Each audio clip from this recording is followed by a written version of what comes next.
On m'avait dit que c'est l'argent qui fait l'argent. Je n'avais jamais compris ces propos-là.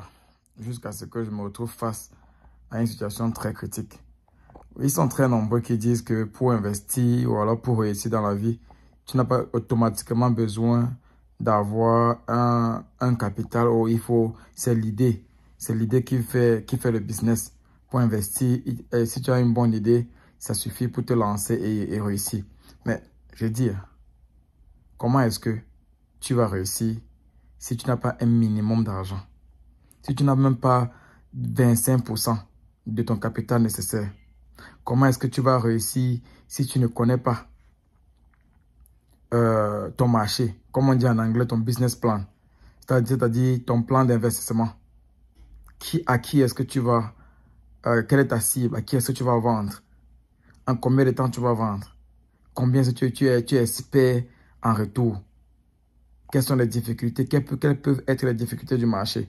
Donc tout ça, c'est l'éducation aussi. Hein? Ce n'est pas que l'idée. L'idée, c'est une chose primordiale, oui. Mais après avoir étudié, après avoir réfléchi, après avoir pris le temps de te renseigner, il faut un argent. Il faut un même minimum de capital. Qui va te donner son argent pour que tu multiplies et que tu viennes de donner les miettes? Non, tout le monde veut multiplier son argent. Donc du coup, tu as besoin non seulement de l'idée, mais d'un peu d'argent toi-même. Très important. Très important. Mais voici aujourd'hui, je me retrouve coincé. Je suis dans une chambre d'hôtel là parce que mon camion est carrément au shop chez le mécanicien.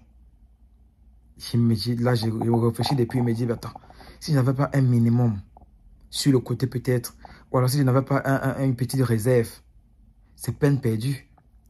C'est que je ferme boutique. C'est que là, je suis en état critique. Et pour ceux-là qui pensent qu'ils peuvent quitter de rien, investir, jamais, jamais. On commence toujours de quelque part. On s'agrippe toujours sur l'épaule de quelqu'un et on se développe soi-même parce qu'il n'y a plus rien dans ce dehors.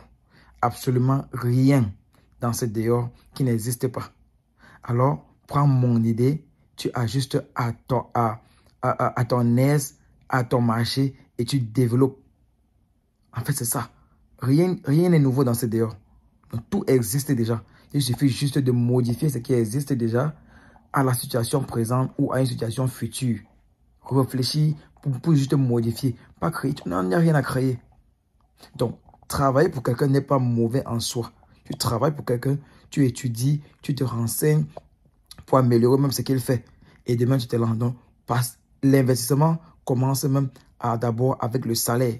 Tu dois avoir un salaire, tu dois avoir ton gagne-pain quotidien, tu dois pouvoir payer tes factures, tu dois pouvoir économiser après avoir remboursé tes dettes si tu as les dettes.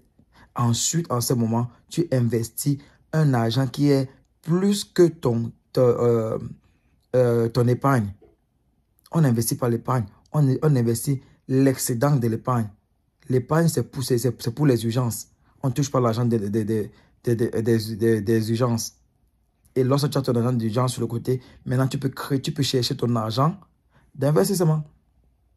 Il y a Dave Ramsey, c'est un Américain qui a écrit le livre From Purpose to Freedom, or something like that. Mais il parle d'argent en fait, il parle du développement personnel, d'argent, de comment réussir financièrement. Et je crois que je vais faire une autre vidéo carrément sur ces propos-là, 7 étapes. Il parlait de 7 étapes pour pouvoir réussir financièrement. Être free. Être free, c'est-à-dire être libre financièrement. Ne pas se soucier de l'argent ou de ceci parce que tu es confortable. Et c'est 7 étapes. Donc je crois que je vais faire une vidéo là-dessus. Parce que j'ai lu le livre, je de lire le livre davantage, mais j'ai quand même compris le résumé. Donc plus je lis, et après je vais revenir, je vais faire une vidéo rapide. C'est de 3 minutes maximum. Mais dites-moi déjà ce que vous en pensez. Comment est-ce que vous avez réussi dans votre investissement? Ou alors comment est-ce que vous comptez vous prendre si vous voulez investir?